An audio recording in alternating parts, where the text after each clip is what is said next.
Isn't this wild? We're literally in Jeddah, Saudi Arabia, walking along the Red Sea. This is where we came to do our jobs.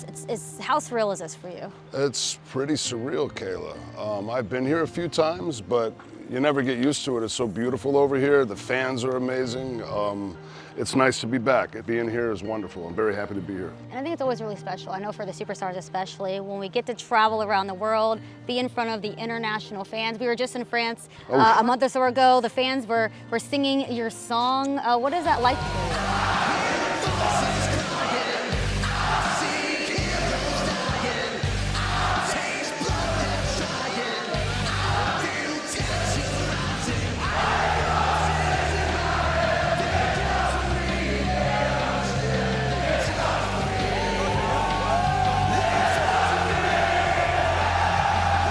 I'll tell you what, over there in France, Lyon, France, they were singing my song, and just to show you how impactful our fans all over the world can be, for the first time in almost 16 years that I've had that entrance music, they began to sing my song because they heard the people in France singing my song. So it's just an example of how impactful the WWE universe is. And I think Kevin Owens, actually, I got to talk to him in France, mentioned it. It's not that, you know, you love the international fans more than the US fans, but international fans get to see you a lot less often.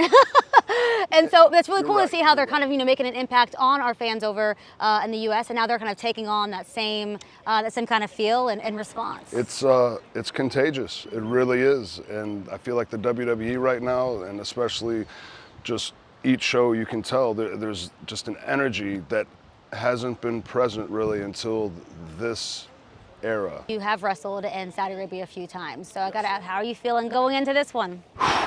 So, I'm beat up, Kayla. I'm beat up, and now I got back-to-back singles matches, but this is for a pretty grand prize, a prize I've never been able to get my hands on. So I'm looking forward to competing. And you know, I talked to you when you returned about 6 months ago now. So overall, though, you know, how have you been feeling the last half year since you came back? I'll be honest with you. I put on some weight, and I feel like I'm at my natural weight right now. This is how much I was meant to weigh, and I think it's because I got my back fixed. My training was able to change. I changed a few things up with the diet, but I got to be honest with you. I'm in my early 40s. I haven't felt this good since I was in my early 20s. Yeah, I mean, my back had been giving me a problem for a very long time, and I had amazing doctors. Shout out to Dr. Adam Cantor. Thank you, sir. I owe you my back. Because of him and his team, you know, I feel stronger than ever, better than ever. Well, I do want to dive a little into what you do have going on this weekend, so I want to kind of walk along the Red Sea a little bit with me and chat. Let's do it. Let's do it. Let's do it. After you.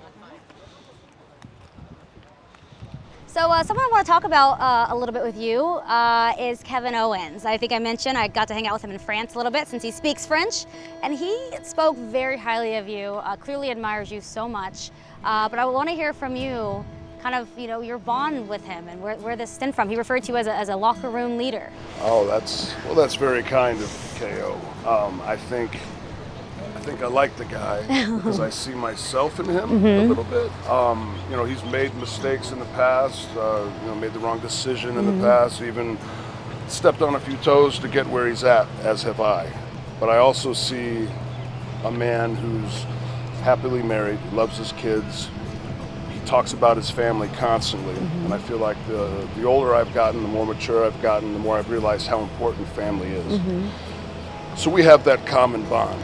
We kind of see things the same way, and that goes for in the ring too. When it comes to the bloodline, you know, they've got it coming, and teaming up with Kevin, I think he's the best guy for the job. Yep. You know, going back to the phrase, though, locker room leader, I think even you referred to yourself as a locker room leader in CM Punk's playback. How important do you think it is, though, to have this rich group of veterans that are mixed in with these up-and-coming superstars? I think it's very important. When I was young, there was, I hate to say the older guys, but that's how it works, right? The older guys were there, the veterans, the guys that knew what the hell they were doing, and they helped us fix our mistakes. Was there someone in particular that you remember back then when you were in? Well, I mean, of course, Triple H, Ric Flair, Shawn Michaels, The Undertaker, Eddie Guerrero, Dean Malenko, Arn Anderson, Tony Gurria, Jack Lanza, my father. I mean, as you said, there's a healthy mix, but there's a lot less veterans per young guys than there was when I was coming up. So I think the guys that have been around, like myself, we have our hands full with new talent. And the thing is there's a lot of new talent. So it's a big task, big shoes to fill as far as being a locker room leader and helping the younger guys. And I think that the future is very bright here in the WWE. And I'm so fortunate and so blessed to be a part of this time, this era now with Triple H at the helm. I feel like this is the best time to be in the business. How do you think it has been since he's kind of been running ship as of late? Well, gosh, I think, like I was talking about Kevin Owens and family and how we have that in common. You know, our family comes first. With Triple H, it's the same thing. That's one of the main things that I see. I'll be able to do this, and I love doing this. I'll be able to do it for a very long time because of Triple H. He's the guy for the job, man. He just knows the right thing to do, whether it's in the ring or outside of the ring. You know, I'm not blowing smoke. I also want to hit on one other person. We saw him finish his story at WrestleMania, Cody Rhodes, someone that you have known for a very long time. He's actually about to have his second title defense this weekend. Right. How cool has it been for you to see what Cody has accomplished? You've seen him then, you see him now, and I feel like he's really making his mark.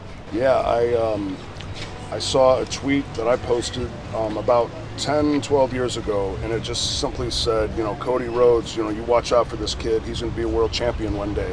And I reposted it because I just wanted to prove it to everybody. Like, I called this shit. I think he deserves everything he's gotten. He's obviously worked so hard for it. He's got Logan Paul coming up, and that's going to be huge. My money's on Cody, but like, consider all he's been through since he's been back. The match with the torn pec. I mean, he's done things and proven how much toughness and grit that he has, more so than damn near anybody I've ever worked with. Very impressive. Well, we got to talk about someone else who's been extremely impressive, and that's talking about Gunther. So I think we should sit down for this part. Go ahead and get you off your legs before you're going to be working them a lot. Hey, sounds good to me. Let's do it. All right, Randy. We're going to talk Gunther.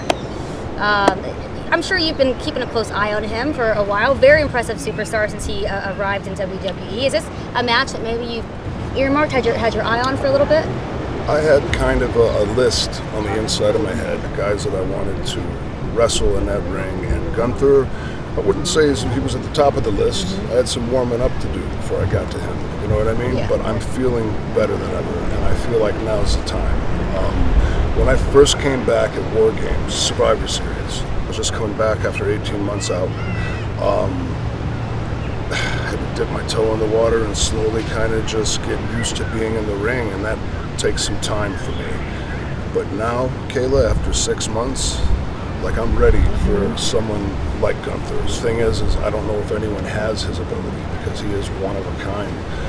It's going to be hard hitting, and it might be, you know, the toughest match I've had since I've come back. I'd be willing to go as far as to say that. Easily, it's going to be a war for me, but I think it's a great way to test and see just how much my body can take. Gunther's the guy for the job if I'm looking to test my limits. My hands are going to be full, and I know that, but again, I welcome it, and I think it's a great way for me to kind of prove that, you know, although I'm getting up there in age, like I've been around a long time, but I was 19 when I signed my WWE contract. You might think I'm old, but I'm not as old as you think, you know what I'm saying? And I'm going to prove that I can hang with the young guys. Almost 25 years you've been in this business. How many guys have you seen come through in all those years that you can compare to Gunther? There's been some mean bastards along the journey, but I don't think anyone quite compares. As far as all the qualities that Gunther possesses, I don't think I've ever seen them all in one person. It's going to be interesting. It's real cool. Even just walking around here in Jeddah along the Red Sea, the amount of people who just know who you are. You've been a part of people's lives for so many years. You've accomplished an incredible amount of things since your time in WWE. But the one thing you have not yet accomplished is King of the Ring. So how important is that to you? You know, put your name alongside the greats like Brett, like Austin, like Triple H.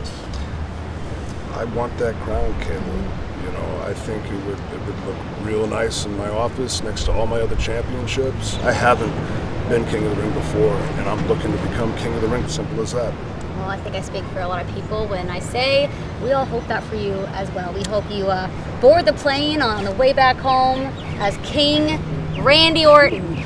I love it. I'm happy to be alive. I'm happy to be here in Saudi, sitting next to Kayla with a beautiful sun, beautiful ocean, beautiful people. It's going to be amazing, and I'm looking forward to it. Awesome, Randy. Well, thank you so much. Thank you.